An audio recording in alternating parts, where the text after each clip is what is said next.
Yo, this is Minus Mulligan, riding along the activity bus once again with my man Phianki Zimmerman. Piankhi, what's going on? How you doing? Awesome, man. Awesome. Man, I know, you got your Floyd Money Mayweather on. You about to hit the masseuse right now. So let's just jump right into the deep end. You know what I'm saying? Are you ready? Let's go. All right. First on deck, we got my boy, DJ Jackson. What's up with that, man? You know what? DJ said he feel like he lost to you because he let you go to a 5-round decision. I'm not gonna lie, I kind of feel the same. And that's not to say, that he didn't, do a good job or anything. Like, look, first thing after the fight, I put up on my Facebook, I was like, yo, man, it was an awesome fight, awesome night. Big ups to DJ for taking the last minute, you know what I mean? We went to 5 rounds, we went the whole 3 rounds, and went to decision. I didn't get the win, but I did, I did fight hard, you know what I mean? I wish I would have fought better, but, I did my thing, he did his thing, bam, that's it. No disrespect, no nothing. And then, like I say, I don't even have an issue with DJ, really. It was more Lloyd that I had a problem with. And because I'm going to be honest with you, my man Jeff, he's doing this thing. He put his thing up on Facebook, challenging people. And then, Lloyd wants to come out and be like, oh, yeah, we'll take that challenge. And I heard Piankhi talking smack about, making excuses about his loss. So I'm like, hold up. I'm not even friends with you on Facebook, so I don't even know how you know anything I'm saying, one. 2, my first post was saying thanking your competitor, for coming out last second. And, and I don't know what's going on, but a lot of people are thinking that, like, I just came out and was, like, talking smack on Lloyd's camp. Like, yo, all y'all ain't shit, blah, blah, blah. Like, that's not me. You know what I mean? I only asked for DJ because I knew he was the baddest dude in town after a title fight I was supposed to have with somebody else was canceled.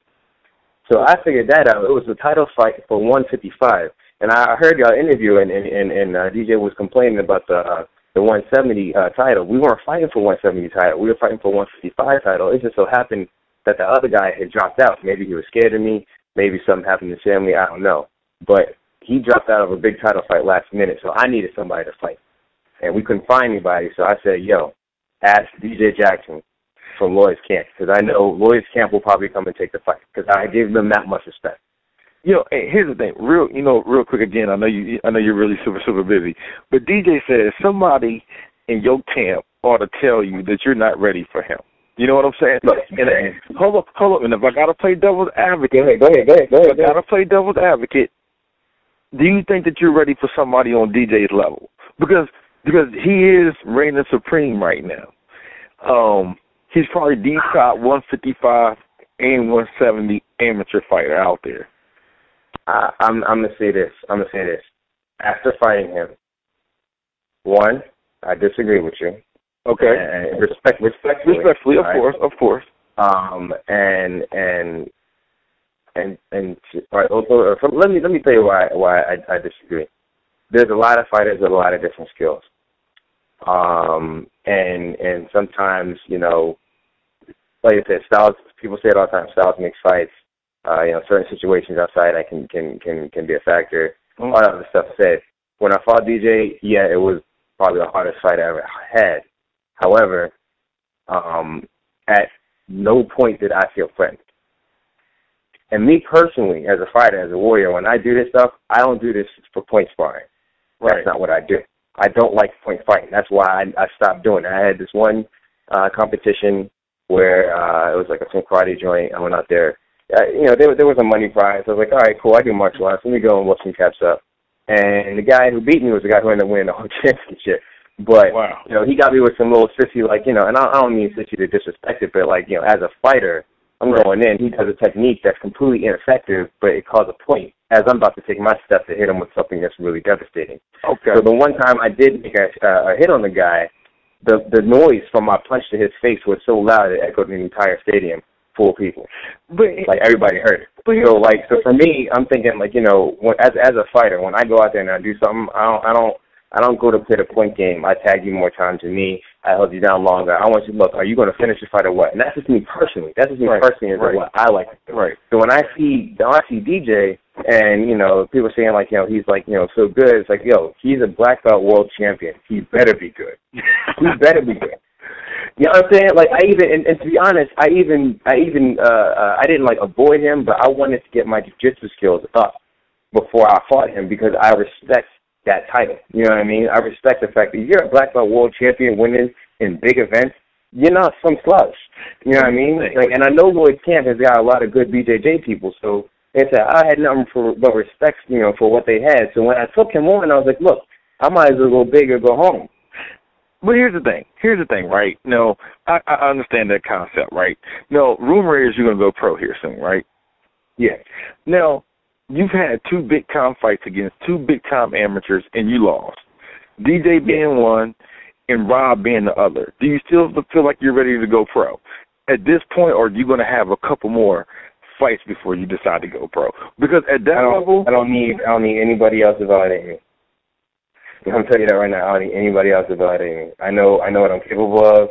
I know what I can do. Like I said, you know, when I took that loss, to be honest, when I was going against DJ, if it was going to be me losing, I did not expect it to go that way. Okay, that's fair. To be definitely honest, I expected if I was going to lose, he was going to get me a submission, and that'd be it. It'd be something I hadn't seen or didn't know about. You know what I mean? If he's a black belt, I respected it that much because I roll with black belt. Right. They got a different type of power when you're on the ground with them. It's weird, and I'm a strong dude, but you know, when you talk about MMA, it's a lot different. When I can strike you, then all those movements don't mean shit if I can barely knock you out while you're doing it. But, you know what I mean? But see, that's the thing, though. At that level, everybody's an all-American wrestler. Everybody's a jiu-jitsu brown belt, purple belt. You know what I mean? So, I mean, again, you're going to do whatever you choose to do. Because, you know, I'm a big fan of you and Jeff Melvin. I really am. I always root for you guys. Thank you. Number one thing I do respect about you is you do want to fight. You don't, because and especially in the amateur game, you know as well as I do, there's a lot of ducking going on. But not you. You always want to say, I want to test myself against the best. Exactly. That's why I asked to be there in the first place. I respect you for that. You know what I mean? But let me ask you this, right? Because the 2 big losses that you had as an amateur against high-level quality guys, looking back on it, do you think you would approach the Rob Watley fight differently? I'd be more prepared. I'm going to tell you this, and this might sound cocky, but, you know, look, I don't care. If I fight Rob Watley, then he will not beat me. No. You don't have the hands. You don't have the groundwork. He caught, like, you know, you watch the fight for whatever it's worth. He caught me at my worst. You know what I mean? And he's one of the top contenders, like you said. So, I give him that. At the amateur level, he was one of the top contenders. I understand that. I actually wanted to fight him, but maybe later at a different event.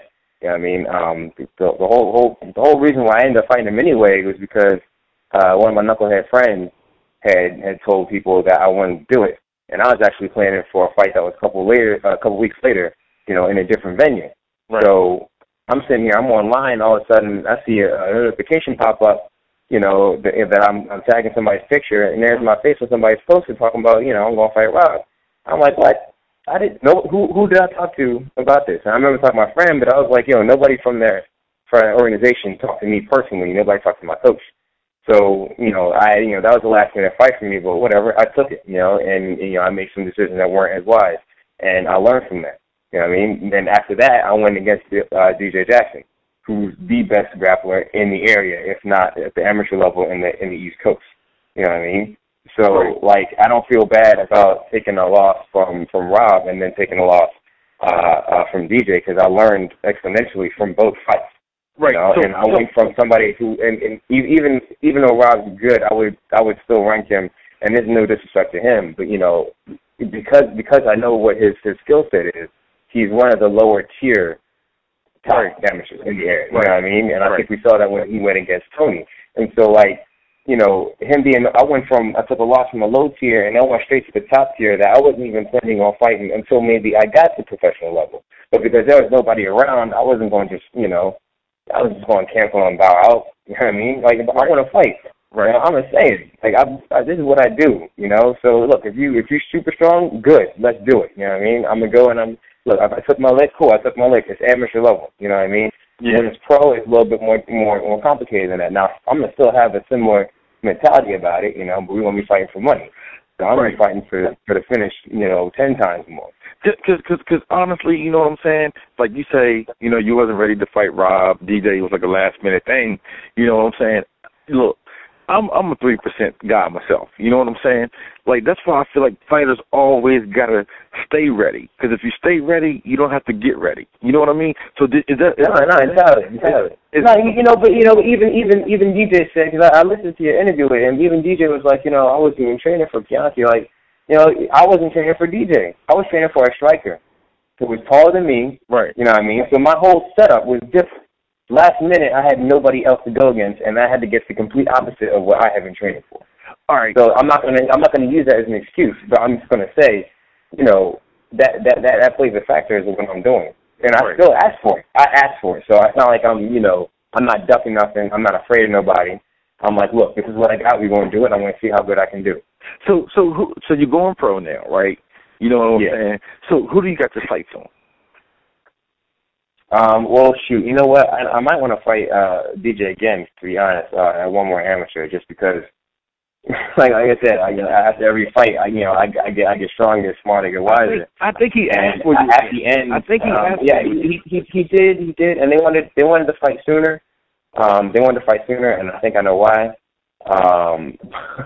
Because I think they wanted to be like, okay, we fought him, but we didn't finish him. But if we get him now, we can get him while he's still not able to stop us. And that's really what I'm being dead honest with you. That's what I felt from the situation. So, you know, I was like, look, I want to fight pro now. And they're like, no, we're not worried about that. You know, we want to go, and we just want to fight just to fight. You know, we want to we can worry about the money later. I saw Lloyd doing this thing, you know, trying to do his and honestly, that would be a smart decision for you to fight him, because losses mean a lot more in amateur than they do in pros. Not that I'm saying that you're going to lose. You know what I'm saying? But losses mean more in amateur? Yeah, losses mean more in the pros than it does in the amateurs. Excuse me. Yeah. You know what I'm saying? I like me personally. You know what I'm saying? And you know, if I was your coach, I would be like, Piankhi, let's go out there and find the next 2 fights with the top contenders in your weight class, and let's bang them out, and then make that leap. You know what I mean? Because DJ is good for you, man. DJ, I'm a high level wrestler.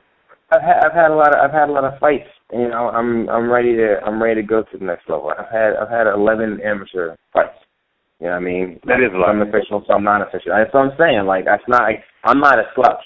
I have things I need to work on. I have things I need to perfect, but I don't feel like here's how I feel. If I go against the top contender and they don't finish me, you know what I mean? That means I belong up there. Because I know this. Had there been a different situation, had there been a slightly different situation where I ended up on top of him, how many blows do you think it would take to take him out?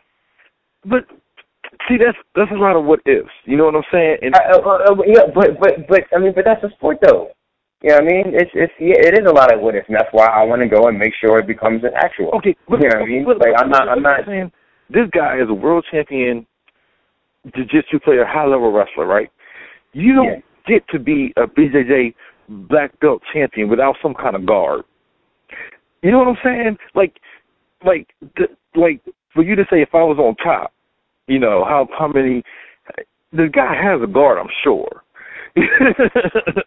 I mean, yeah, but you know, like I said, like, you know, but that's my game is top game. I have a couple fights where I get on top and you see it doesn't end pretty for other people. You know what I mean? Here's the thing. You are exciting. You do finish. I'll give you that. You're out there to put on a show. And by God, man, you're worth the price of admission.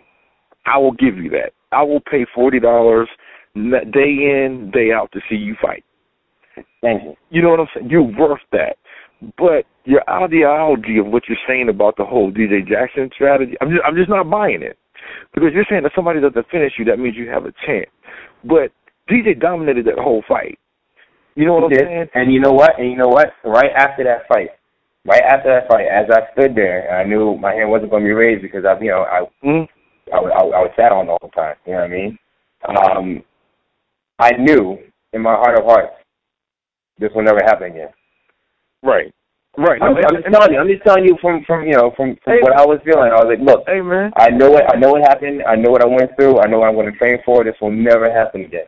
Now, if he fights, if me and him were to fight, and he fights the same way he did that day, he will lose. Roger that. He will lose. He has to come up with something new. He's got to come up with something new. Or it's got to be elevated beyond a point. I'm not like that. What happened at that point won't happen again. All right, and I'm gonna throw out a couple names, right? Yeah. And I want you to tell me what you think in 3 words or less. Okay. Cisco, yeah, right. Too light. Won't meet me at 155.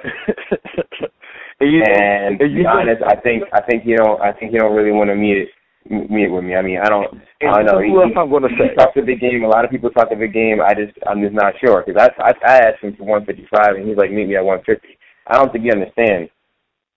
I'm not a fighter that can just jump around and just bounce my weight back and forth. I'm a tall, lean, muscular fighter. So when I'm losing weight, I'm losing water, and then after that, I'm losing muscle. And 55 is the maximum I can go before I keel over and die. I'm not. You can ask my coach. Sometimes like, look, man, I just look, and this weight cut is fucking killing me, and he'll just tell me to fuck it up and stop being a bitch. And I was like, all right, you know what I mean? Like, 155 is a stretch for me because I'm one of those fighters where me fighting athletically, I can actually fight at 165 perfect. I can be at that weight and still fight at that weight. 55 is 10 pounds below my minimum fighting weight. You know what I mean? So when I'm cutting down there, that's a huge expense. Like, you even heard DJ, he was like, look, I'm not going to cut to 55 for free. Well, I've been doing that. I was cutting for 55 when I fought him. So I had actually got a couple days to not be, starving myself so I could get back up instead of, you know what I mean? So, Cisco don't want to see me at 155. He wants to see me at 150, and I can't get that light. Okay. I don't think it's physically possible for me to get that light and then show up and be like, all right, let's go. Okay, so you got him right. So, the next one I want to say, Pope. Mike Pope was one of the founding legacies of amateur MMA. I mean, he put Operation Octagon on his back. Him and Colton Smith and a couple other cats. What do you think about that fight? I feel like I'm ready for him. I know his jiu-jitsu is pretty good, but I feel like after going through what I did with DJ, I know there's different styles, there's different style strikers, there's different style grapplers and all that stuff, but to go against the top level like DJ and feel like I know I had chances to win. Right. Personally, you might be seeing different things, but when I was there were certain things that I saw, as a spot at the very end where I know I made a mistake. Even once where I stopped his first takedown, but that was like the only one that I stopped because after that he just redirected and then bam. You know what I mean? And like that's something I should have even seen, but I fumbled on that one. But like I said, me going against Mike Pope, I'm not really afraid of anything. I know my striking is like the best in the area. I haven't seen anybody that really can contend it personally. I know that there's a lot of good strikers out there, but I don't see anybody that comes close that's in the amateur MMA. And I feel confident in my ground skills, in my MMA skills. I'm not going to say Mike Pope isn't a threat, but I'm definitely going to say that I feel confident fighting him. It'd be like just getting another match in. Because again, man, and I think, honestly, God. I honestly think that with your skill set, right, I think you're going to be good for the pros. I think once your wrestling comes along, I think you're going to be pretty dominant. I don't want to be good for the pros. I don't want to be good for the pros. Look, everybody who's doing this thing, if you're doing it as a hobby, then you might make it somewhere, but you're not going to make it far. And I'm not looking for that. I'm looking for the top. So, right. I'm not going out and training with some of the best just so I could be okay. I don't want to be good at the pros and make a little bit of cash going here or there. I asked for DJ Jackson. I asked for the guy whose coach puts people into the UFC. I asked for the top because that's where I'm going to be. Right. So, I know you might think like, I'm really good, blah, blah. Like, nah, I'm looking to get better. I don't, when I roll with Jeff and I, we roll together and we roll other strong circles. We go places, we travel, we get different training. Like, it's not just like, hey, let's just have fun. Like, nah, we putting in work. And you know me, Mac, and you know me. I'm not going to say nothing.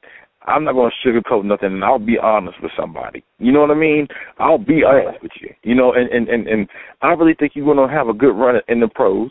And I think you do have the right attitude, the right approach. I think that loss to DJ made you a better fighter. I think it made your drive go up. You know what I mean? I think you tested yourself and you was like, okay, I need to go work on some stuff. I believe that. However, I'm sitting up here saying your transition is going to be better because you realized in your amateur fights what you needed, and you went out and worked on it. A lot of people took a lot of losses, and they let it get them down. You took your losses and was like, this is what I need to do to get better. You know what I mean? Yeah. So that's a big kudos right there. You just doing that. So that right there tells me you really want it bad. So I mean, because I'm not out here just to put on my thumbs and just be like, yo, look what I did. Like, nah, this is what I do. Like, martial arts is my life. You know what I mean? Like, I'm always constantly either training or teaching or trying to figure some stuff out, learning some stuff. Like, I can't let other people just hold stuff over me and be like, yeah, you ain't shit because so and so did this to you or so. Like that does not sit well with me, especially when I know that those people. I don't think that they're as good as I am. I just don't. I don't think they want it as much. I don't think that I don't think they care as much as I do. I just don't. In my heart of hearts, like so. I gotta make sure I can prove that to the world. Well, all right. That's last question. And then I'll let you go, man. I know you trying to get off the interview, trying to get off the hot seat. But regardless whether you win or lose against DJ, your next fight, could you see yourself cross training at TLI? I haven't really. I did think I wanted to do that in the past, but I don't really. It's not a big deal, but I don't think I'm in need of PLI. You know what I mean? Like, there's a lot of other connections that I have already. I'm always open for people to come and train with me. You know what I mean? I'll go and train with some other people. But, if you're, there's some things going on about TLI that a lot of people haven't wanted to be associated with, and I'm not going to really bring that to light. But,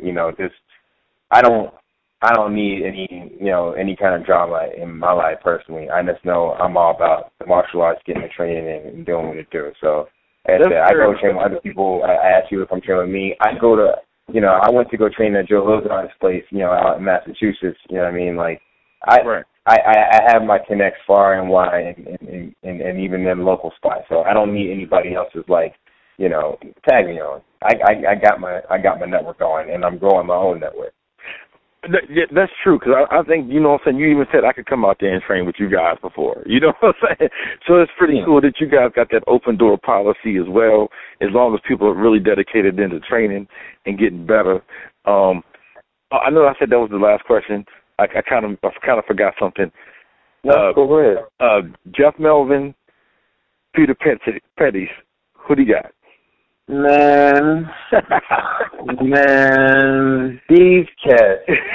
Oh, look, I'm just gonna say this as a striker, as somebody who teaches people how to fight, how to throw a punch. My man Jeff is the best striker at his weight class in this area, if not one of the best in the East Coast. I'm just gonna say that. I'm gonna say that because I strike with the man. We train together. We train together because we're both strong. And when I looked at some of Peter's stuff, his jiu-jitsu, it wasn't. I didn't see what all the hype was about. You know, I don't know Peter. There's no disrespect, but I'm just like, look, I saw him fight somebody. Dude was a little smaller than him. It took him a little while. I think that fight even went to decision. And I'm gonna ask you, how many decision fights did I win? All of them. No, hold on. You didn't. How many decision fights did I win?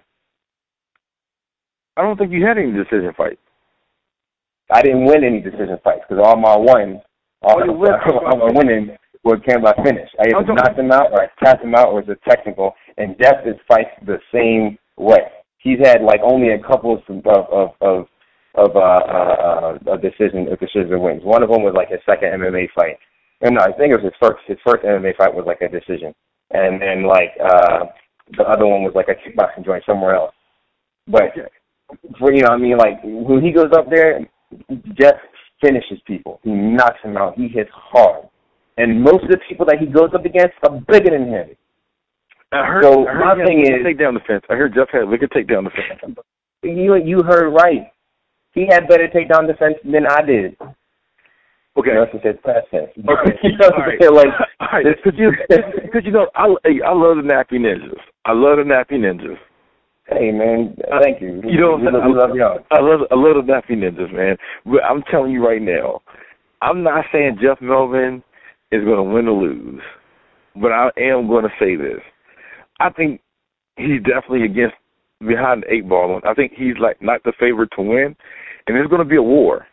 It's going to be a war. I mean, look, I didn't even hear of Peter, to be honest. I didn't even hear Peter until this fight. I didn't know who he was. I didn't hear nothing about him. I know Justin going up and knocking out folks. Ever since me and him started training together, it's just been nothing but, like, you know, decisive victory after decisive victory. Like, he just... Oh, yeah. Like, oh, yeah. Justin, you know what I mean? So for me, you know, like I said, Peter jiu-jitsu might be something to be, you know, to be respected, but in the stuff that I saw, I did not see it. And then when it came to striking, I didn't see that either. He was one of the stiffest people that I've ever seen. So I'm looking at it like this. When I see that fight coming, I don't expect it to go past the first round. To be honest, I'll be surprised if it goes past the first round. So you got Melvin by knockout. Look, man, yes, for sure. If it's not knockout, it's going to be a referee stoppage. See, Jeff is a nasty boy. He went against some top people, especially on the last WKAs. He went against some of the top people out there. One of his wins was ridiculously nasty. I felt bad for the dude he fought. He beat that man's brains in half to death. Look, Jeff's striking power is on par to do damage to me. Wow. Like, and I'm telling you, like, I'm not going bull jive on my boy. Like, when we train together, you know, if I'm slipping up, he'll hit me hard. Like, he's a hard hitter for a small dude. You know, he's got reach, he's got speed. You know what I mean? He like, if you like I say, you watch the fights he does, he knocks out people bigger than him consistently, and his takedown defenses go on people who have wrestling skills who are bigger than him. So if this bull can't get him down and tap him out quick, and even his jiu-jitsu, you know, he's been working on that. If he can't tap out Jeff in the first round, game over. Game over. Even if he can get him on the ground, game over. Okay. Well, you know, I got one more thing. Go ahead. Because DJ was talking about me taking a loss to do in the Naga tournament that we had recently, and I did take a loss. However, I'm gonna let you know this. You know, I told you that we had, you know, I had respect for the black belt position, right? So I went up into the intermediates for no gi and for gi. For no gi, I won gold. I went against two people from the Lloyd Irvin's team, and you know, and I beat them. They're good guys. They're cool guys. We were talking, you know, shooting the shit and everything. And then after that, I went and faced for the gi division. I went and we did the same people, right? And then when a new guy came over, and it was one of Lloyd Irvin's guys. And that guy has recently done the no gi expert. Talking like, yeah, I want to get some black belts for blah, won that. You're going to come on the intermediate division and then start messing with, you know, look, I'm just saying, Yeah, I'm not gonna say it was a setup to try to make sure I didn't bring back 2 gold or nothing like that. I don't think they were thinking that far ahead. But I'm just saying, DJ can be like, yeah, somebody tapped him out. Cool, that's jiu-jitsu. If me and DJ were going at it, I'm not gonna say I'm gonna win. I know what black belt skills are like. I train with people at different levels. I can feel it myself. You know what I mean? I know where I stand. I got my blue belt last year. Now I'm working on getting my skills up. You know what I mean? That's what I have to do as a fighter. But I'm not going to sit here and say I got black belt skills when I'm rocking the blue belt that I got last year. You know what I mean? Right. So dude did tap me out, and win. That's cool. I beat some Lloyd Irvin dudes. That's cool. It's whatever. But I think it's funny they try to pump me like like I ain't shit. But here I am challenging myself and taking on the best people. Yeah, I mean, you're going to have somebody that's like in the expert division and then come into the intermediate and then sweep up there. Like, okay, good job for you, boss. Good job.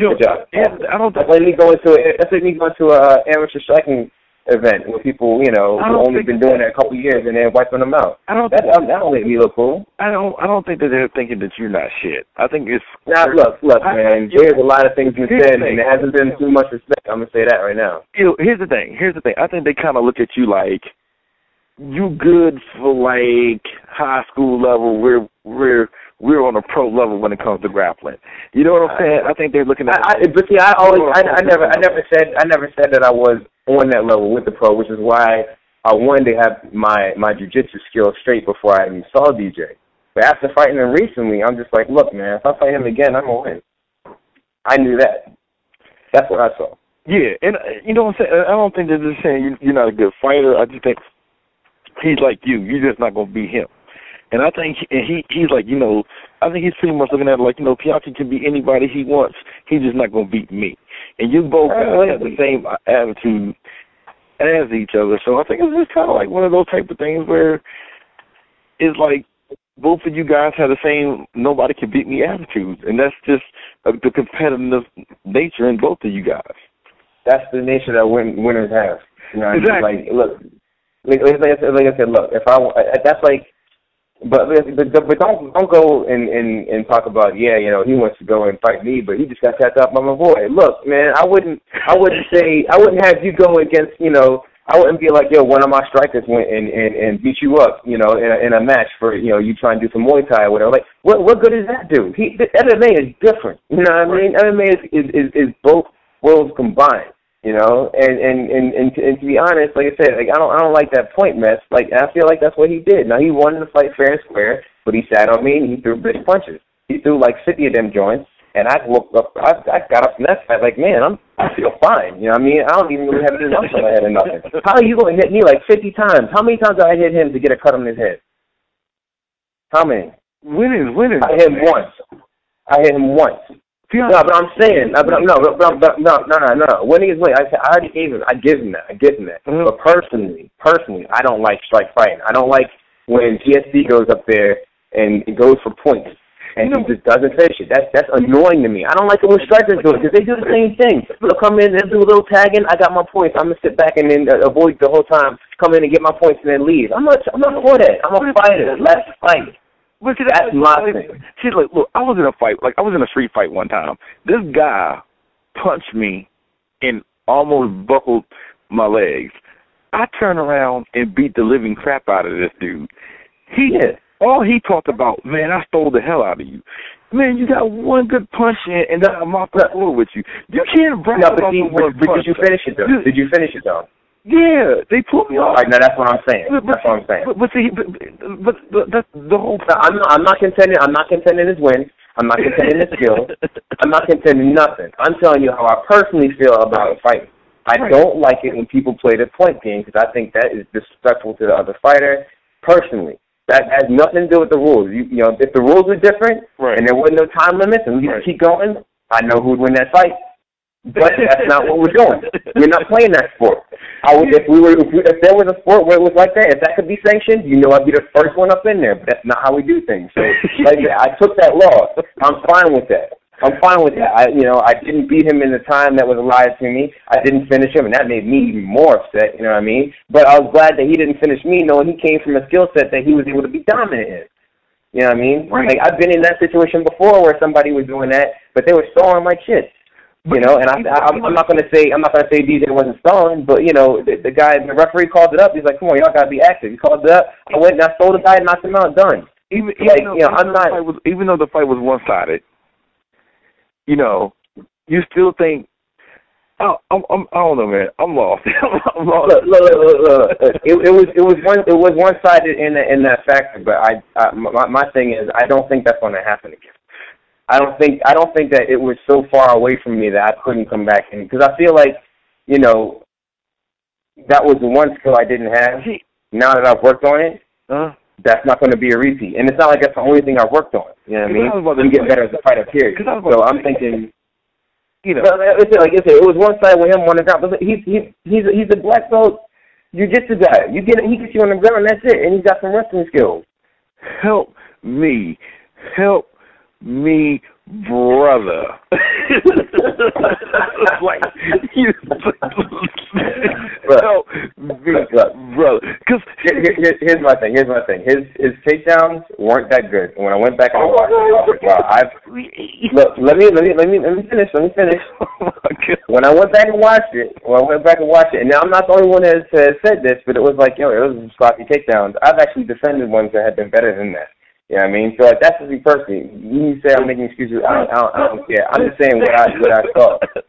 So like I said, the very first one I stopped it, and then I let him turn the corner and take the second one. I have enough wrestling knowledge to know that once you stop the first one, you know that they're going to turn the corner. And like I said, I let that slip up.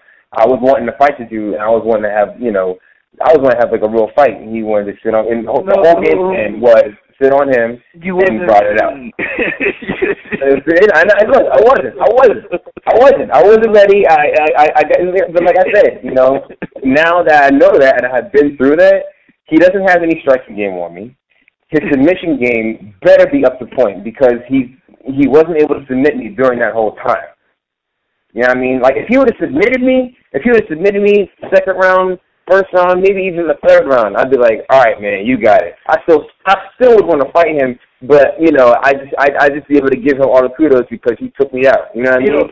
That on me, and look. If I leave a fight feeling better than before the fight, come on, son. I went home, ate, and just chilled with my family and friends. Like, it was just kicking. It was all good. Like, whenever anybody leaves a fight, let me finish. Whenever anybody leaves a fight that I win, they will not go and celebrate. I'm going to tell you that right now. If they celebrate, they trying to get the bad memories out of their head, because I know they'll be still feeling them because I beat them in hard. So you mean to tell me you went on and celebrated the loss? I ain't going to celebrate the loss, but, I'm fine. Shit, let's go. We cool. I fought one of the best, and he ain't fucking killed me. Like, that's a great thing. That means that I'm not too far behind.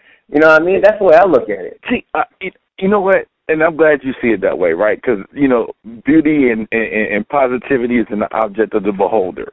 You know what I mean? But let me tell you what... Look. Let me tell you this, right? Hold on, man. Cisco took a loss to Rob Watley, right? No, it was actually ruled a no contest afterwards. Really? It was, yes. The official ruling was a no contest afterwards, so he never technically lost to Rob Watley. Okay.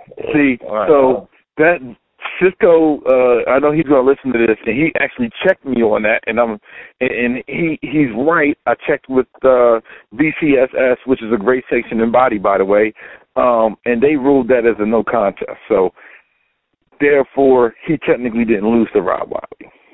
Well, I mean, I just heard he lost for the longest time, but I just know that they went and they had a rematch. And Rob got his tail submitted because he needed to work on like all the technical skills. I'm not even just talking about jiu-jitsu, to be honest. Like, he's athletic. That dude is mad athletic, super athletic. Absolutely. I give him that all day. But in terms of technical skills, like I just don't see that. And that's a different conversation. Though. Yeah, but, that is, and the reason why I'm not going to have that Rob Watley conversation right now is because Rob Watley apparently doesn't like me. Man, here's my thing, right? We're all fans of the same sport. Right. You cannot like somebody, but at the end of the day, does it really matter? Like, we do a sport where we fight, so like it doesn't even make that much sense for us to catch feelings. I totally agree. You know what I mean? Like we talk a lot of shit and stuff, but like, look, if you really don't like somebody, fight them. Here's the thing. Me and you having this conversation, we've openly disagreed, but that's not going to stop me and you from being cool. Because every time I see you, no matter where we're at, we're going to toast it up and have a good time. You know what I'm saying? Real. We want to keep it real. I want to keep it real. Exactly. So, like I said, we can agree to disagree, but you know, we're not going to disagree on the facts. I agree with you. You know what I'm saying? Like I say, it's just like we got a great professional relationship and we got a great personal relationship when we see each other. As far as having respect for one another, me respecting you for your attitude and your skill set, and you respecting me for pioneering what I'm doing. You know what I'm saying? So it's kind of like we got like a Howard Cosell, Muhammad Ali type relationship.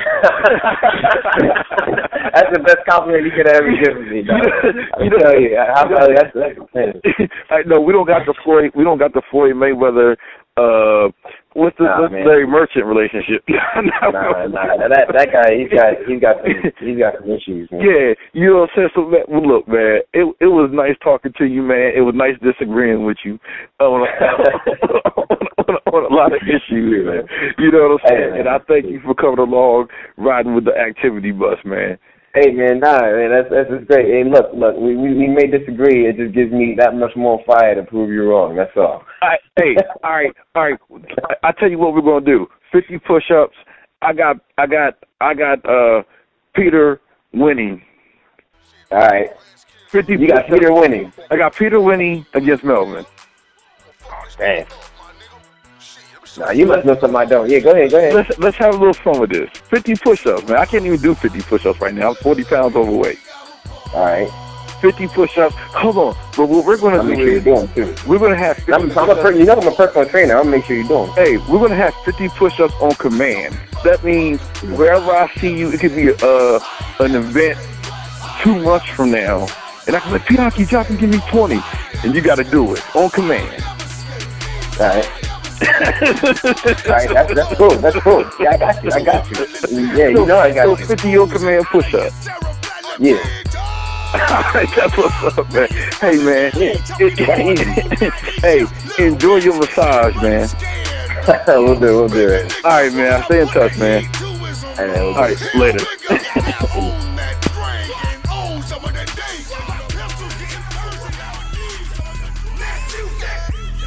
Yo, what's up, ladies and gentlemen? This is Midas Mulligan riding along the activity bus. Right now, it stops in front of Strogan MMA, CP MMA. We have Jeff Melvin on the bus. What's up, Jeff? Hey, what's going on, Midas? How you feeling, dude? Man, awesome. Again, as I say this to every guest that's on the activity bus, let's jump right into the deep end. Jeff. Absolutely. You ready? What's up? You ready? Let's rock. Okay. You're like, some people say you're the Chael Sonnen of MMA. I just dubbed you the Kanye West of MMA. That's much more relatable, man. You're like the Kanye West of MMA. There's a lot of crazy smack that's been talked lately. You know what I'm saying? Jeff, you are in the center of most of it. You know what I'm saying? Oh, what? Yo, you're in the center of most of it. Jeff, you made a post calling out all kinds of fight camps. Yeah. Right? And somebody answered. Good. It's about damn time somebody answered. So, I'm happy they did. And I hope this is the best guy that they could possibly pick. I hope they had a whole lineup. They did trials and interviews and made sure this was the right guy to defeat Jeff Melvin, because he will fail. And I'm happy with this one. I think Peter is a fun matchup. Another wrestler, woo-wee. Another wrestler on a 4-fight win streak, all by decisions. Jesus Christ. I mean, we'll see what happens though. All right, because look, we got to get into it, man. And I got to keep it real. I got to keep it real, or I wouldn't be doing my job. Some people think that you bit off more than you can chew. I myself have questioned, dang, Jeff, I love you. Second to none. There's nobody at 145 that can strike with you. There's nobody at 155 that can outstrike.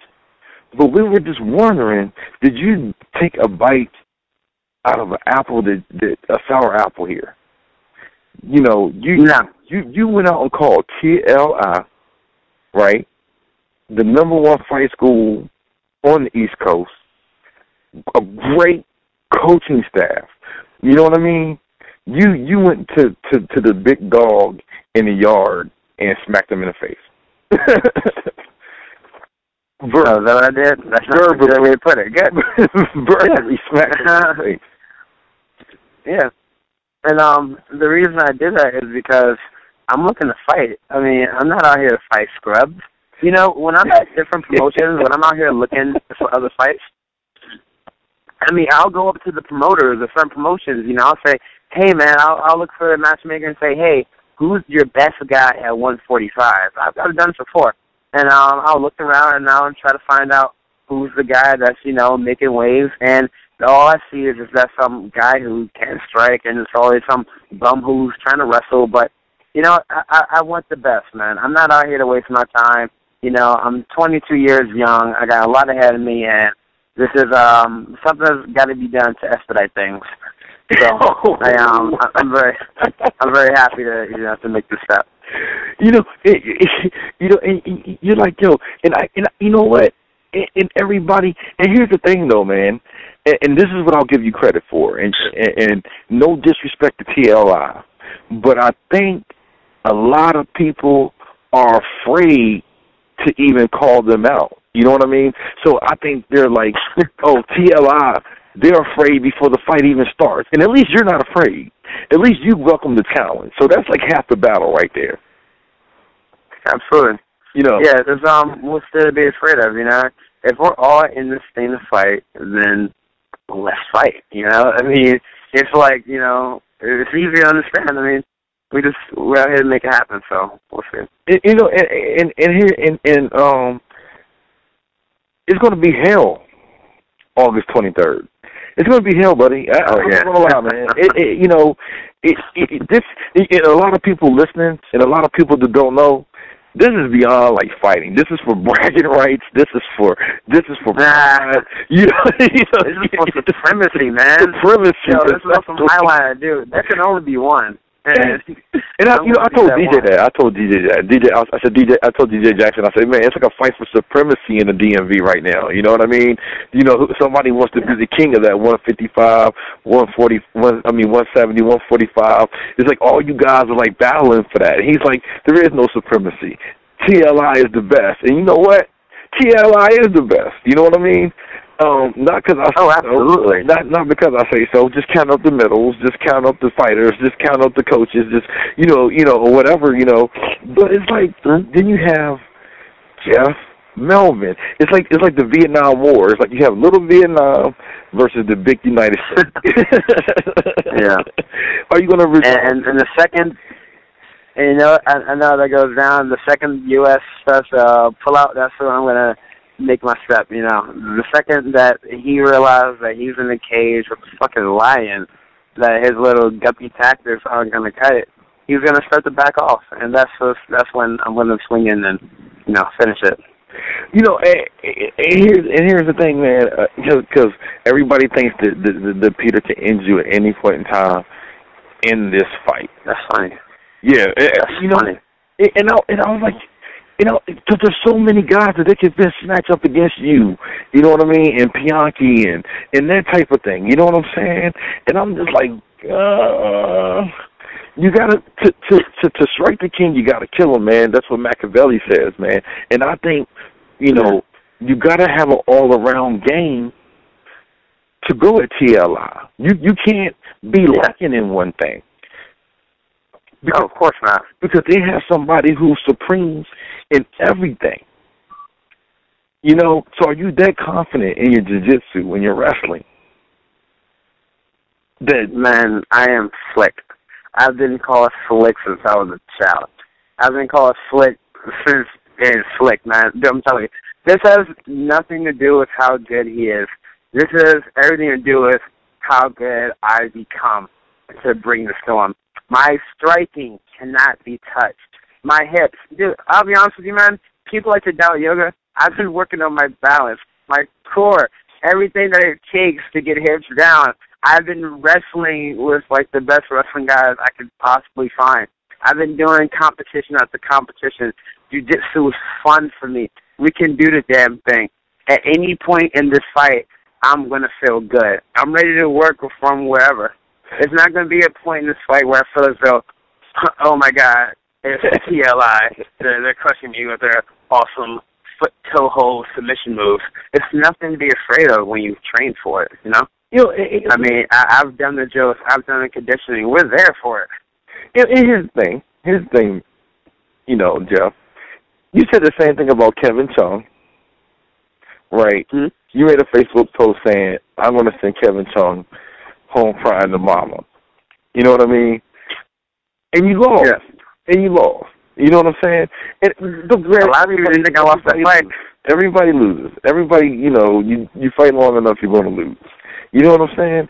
So, DJ says he wants Peter. You heard the interview. I'm sure you heard the interview. He said he wants Peter to just punch you in the mouth so you can't talk no more. Right. You know, and that's, you know, the interview's out there. I'm sure, you know, people heard it. I mean, that's exactly what he said. Mm-hmm. You know what I'm saying? But if you, hypothetically speaking here, of course, if you lose the fight, then what are you going to say if you lose? Oh, if I lose, yeah. Possibly, I can be honest about it. I can be very honest about it. If the better man wins, then so be it. But I know for a fact that until the 23rd, I have every belief that I'm the better man for this one. Yeah, hey, and then goes to show you, man. I love you, man, because you know, like I say, you know, I always told you, I said, Jeff, you are good for MMA because you keep it exciting. You know what I'm saying? One thing I will say, I keep it real, man. You'll sell a fight, man, and I see why promoters love you, man, and promoters always scramble to have you on a card. You know what I mean? So I think. Yeah, you were supposed to fight. They wanted you to fight. I think it was like last weekend of this Operation Octagon that just passed. Yeah, the one in June, July. That one in Winchester. Yeah, they wanted me on that card. And you said no. Yeah, I was in my I was in my hyperbolic time chamber. I was getting ready. And you, and you were like no, and you know, and it got switched to this fight. This fight here, but one thing I will give you credit for, man, is you always show up to fight. You don't ever have a problem cutting weight. You're always a professional. You don't back out of fights. You know what I mean? So if you say you're going to fight, you always come to fight. But then again, when you're a champion, you can't hide from nobody. Yeah, absolutely not. Who am I going to hide from? When I got my title in LOC, I mean, that's just told people right there, I'm here to do it. And I can't, you know, I'm going to walk out with that title, actually. Just so it'd be nice when I leave out with a matching belt. So, I mean, we're going to do it, man. I'm getting excited just talking about it now. I can tell you. I know. That's like you got your blood pressure all up. Yeah, no, man. I've done the mental scenarios way too many times. There's a way that this is going to go down, and it ends with my hand being raised. I don't have time to drag this out to the third round. I don't have time to drag it to the second round. I got things to do on the 23rd, man, and one of them is just walking through Peter. Man, oh my God, man! You know what? This is funny, man, because I was talking to Piankhi, man, and I was like, you know, if I had to gamble, man, I have to give it to Peter. But that's just my opinion. You know, the fight still has to take place. You know, and it's funny that you and me and Piankhi can joke like this and still be friends. You know what I'm saying? Because it's like you guys don't take anything I say personal or what anybody else say. You guys are good sports. You take it in stride. You know what I'm saying? And I was just like, yo, these guys are like so freaking cool, man. Like, you guys don't have a care in the world. You're like, you guys train, talk trash, train. You know, man, we do a lot more, man. We're into film stuff. We got videos up online. We're into a lot of different kinds of martial arts. We like going places for different kinds of knowledge. Man, I was just in Massachusetts with the famous Joe Lozon in preparation for this fight. One thing as people know is that I'm all over the place getting ready, you know, all kinds of training going on. So, I mean, yeah, we're always about that martial art lifestyle, man. Man, oh my God, man. Making all kinds of progress. I remember like 8 months ago, you told me, you said, man, I traveled up and down the East Coast getting wrecked. And, I mean, this is like 8 months ago. So a lot of people don't even know this. Like, you were doing it probably before I seen you in Hooters that day, and I can't really keep talking about Hooters because they're not paying me. But we were chilling at Hooters that day, you, me, and Piankhi, and you guys were telling me, like, yo, we just traveled up and down the East Coast, man, and get serious wrecking. And I mean, how many kickboxing tournaments have you won? Kickboxing, I've actually just had one kickboxing fight. I in my younger days I did Taekwondo, but maybe it's a few tournaments there. Oh, okay. But how did you get your striking so good, man? Because like I mean, I seen you strike and you good. I mean, it's like accurate. It's like some Lyoto. You like Lyoto Machida accurate. You know what I mean? I appreciate that. Thank you. One of my favorite fights to watch is when I beat Shane Albans, because you know it's that fancy footwork. You know, it's being light on your feet, keeping your distance, and striking when you know it's there. You know, and one thing is you have to put all your power into the punches. You know, making sure that you hit, because as a striker who can really hit, you don't need to punch hard to make sure that you do your damage. You can throw something accurate and make sure you do it right. I have a great striking coach in Jerome Wilson. He trains me at DCB Fit, and I do all my striking with him. I mean, he's a genius. The man trained under Brian Crenshaw, that who runs the American WKAs and Combat Sports Center in Richmond, which is another place we train at. So my striker's been doing pretty good. You know, and I mean that's your A100 brand right there, striking. And to be honest with you, man, I can't disagree with that. So you'll never hear me say Jeff Melvin is not a prolific striker. That'll never come out of my mouth ever. But another thing is because I seen that Shane Albans fight, right? I was there ringside for that Shane Albans fight. Yeah, absolutely. Yeah, in the case for that one. Yeah, I was in the case for that. So I was like, and I seen you, and to me, that's probably one of the first fights that I seen you. That was probably the first fight I seen you when I said Jeff Melvin is for real. That's the fight when I said Jeff Shane Albans just came off a huge victory before that. Remember, he came back, he won the belt, right? Yeah. He had a huge, I can't remember who it was against, but it was a brawl, and Shane was looking like a new Shane. You know what I'm saying? Like he was in better shape he's ever been in. And that's when I think you turn the curve, and that fight is when you set yourself apart. You was patient. You were focused. You know what I'm saying? And I think that for me on the outside looking in, that's the fight that separated you from the 145ers to being a little bit better than the 145ers to being, okay, I'm an elite 145er. As far as amateur. Thank you. Yeah, absolutely. Yeah, that was definitely a turning point. At that point, I've been working with my coach for about maybe 3 or 4 months, and things were starting to flow. You know, I wasn't being so aggro with my strikes. I was dancing. You know, people don't understand that I relate fighting to dancing all the time, because that's what it is to me. You know, when you're striking, it's not about forcing it. You know, I got to get my hands together. No, it's about, you know, placing your shots, being when you got to be at the right time. And that's how I feel about striking. Man, I better not see you twerking in the cage. Nah, man. Never that. I may do a cartwheel after this one or something, but we'll see. Yeah, because, you know what I'm saying? Because, like, you know, again, man, back to that Shane Albans fight, because that was a huge fight for you. You came off a loss to Rob Watley. To Kevin. Yeah, Kevin, that was Rob and Kevin. In between that, I had won my kickboxing fight, and I won another match in Manassas for Warrior Challenge. I had TKO to do it in 6 seconds instead of first round. You're right. You're right.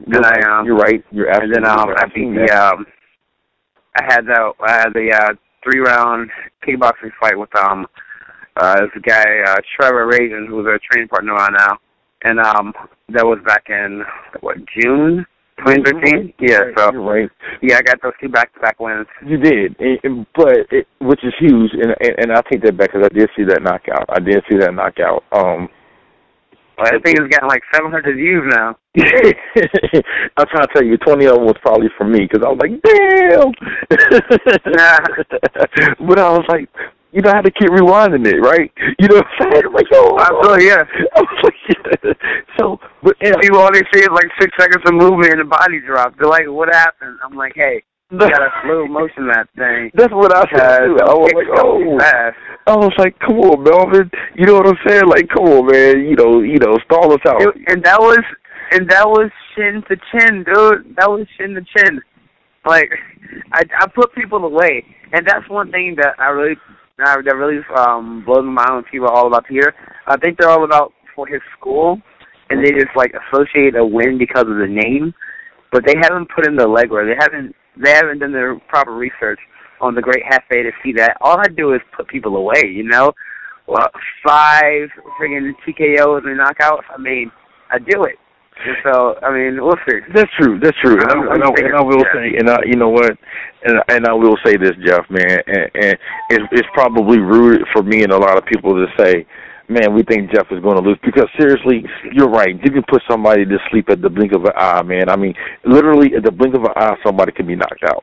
So it's kind of rude for us to say that. But, you know, sometimes we don't always say the politically correct thing, especially here on the activity bus. But yeah, but that's what I'm saying. Like, you took the loss to Watley and Kevin Chung, right? Mm-hmm. But then you come back, you get your skills together. Right, and this is what I was telling Piankhi.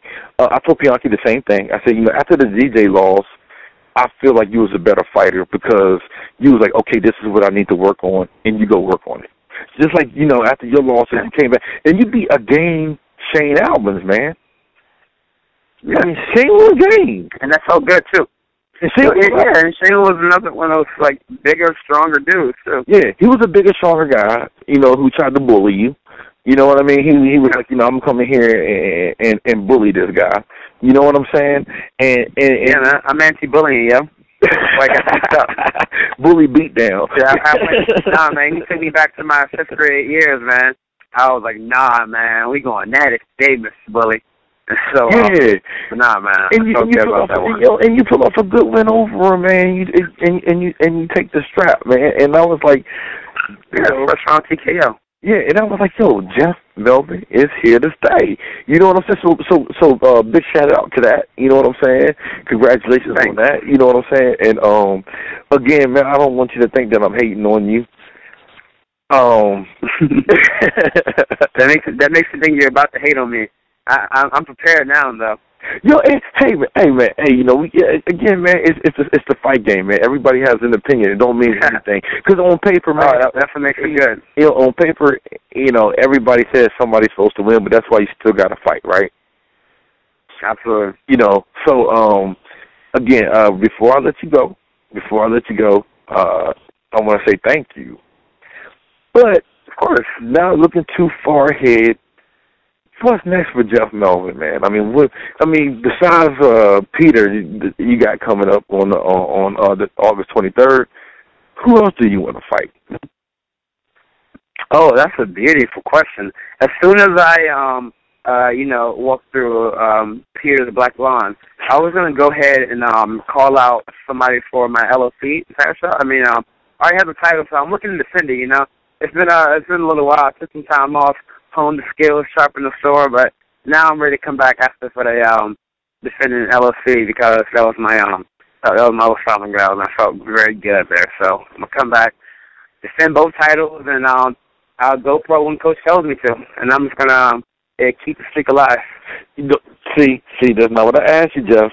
I asked you, who do you want to fight? Because if I know you like I think I know you, you got probably about 3 or 4 people on your list like, yo. You know what? Everyone, I don't want to give away your strategy. Honestly, I don't. I don't have any names on my list right now. I've been focusing on Peter for like the past 3.5 months. You know, I got tunnel vision for defeating this dude. So I wasn't even thinking about nobody else. I just know that after this, I want to get back on an aggressive fight schedule, 6 to 8 weeks. You know, you can take it what it is now. Even after this Peter fight, I still want whoever's next. But hold on, though. But hold on, though. This Peter fight is a title fight, though, right? Yeah, absolutely, for the other fights. Oh my God! You know what? I was talking to my boy Mike Pope, man. Yo, shout out to Popezilla, man. You know what I'm saying? One of my Mike Pope. Yeah, one of my favorite fighters, man. Man, here we're talking about fights, man, and fights has a connection with being with putting fighters in the UFC. So they have like 4 or 5 fighters that fought for that promotion that's made it to the UFC. One of the most prestigious, if not the most prestigious amateur promotion as far as getting fighters in the LLC. So, getting fighters to the UFC. So if you win this, man, the chances, if you win an Operation Octagon title, or even if you compete for a title at Operation Octagon, there's a good chance you're going to make it to Bellator or the UFC, because that means you're the cream of the crop. Oh yeah, absolutely. That was one of the reasons for that. Absolutely, man. Yeah, this whole goal is to get to the UFC, man. I've been looking at that for a good while now. I've been practicing and training very hard, keep my hopes up, and I've been looking to get to the UFC eventually. So it's definitely in the works. Yeah, hey man, and yo man, shout out to you too, man. For busting your butt, man, and you don't. No, seriously, man, because you're one of those fighters. You don't get enough credit for your work ethic. A lot of people make the misconception, like they make about Mike Pope, that you just talk. You know what I'm saying? But you, Pope, Piankhi, you guys put the work. DJ Jackson, I mean, as much trash as you guys talk, man, you guys do put the work in. You know what I mean? Yeah, man. DJ doesn't really talk that much, but as much as like now he a troll, he ain't got nothing to say. No, I'm just saying, like, you guys actually put the work in, man. There's a reason why you guys are where you guys are. I mean, you separate yourself from the rest of the pack, man, because you do work, man. So for people out there who don't think that Jeff Melvin works, the guy lives in the gym too. So these guys that I'm interviewing, and you know me, Melvin, not anybody can get on the activity bus. Oh yeah. You know what I'm saying? You know, this ain't just gonna stop for every fighter, man. I mean, you can't be up and coming. Worth it. Yeah, you can't be up and coming on the activity bus. You already got to have a name to get on the activity bus. You know what I'm saying? Because, there's too many stops out there. If I stop and talk to every fighter, I mean, fighters hit me up weekly, man. Hey, can I get on the activity bus? I'm like, man, who are you, man? Who you beat? You know, oh, man, this is my first fight. Come on, man, beat somebody first. Yeah, do a little something. You know what I'm saying? Yeah, beat somebody first, man. And then we you know what I'm saying? And then you'll get on the activity bus. But you can't just fight one fight and get on the activity bus, man. You know what I'm saying? And you put them together. Yeah, and you know what I'm saying? And you're one of the biggest names in local MMA.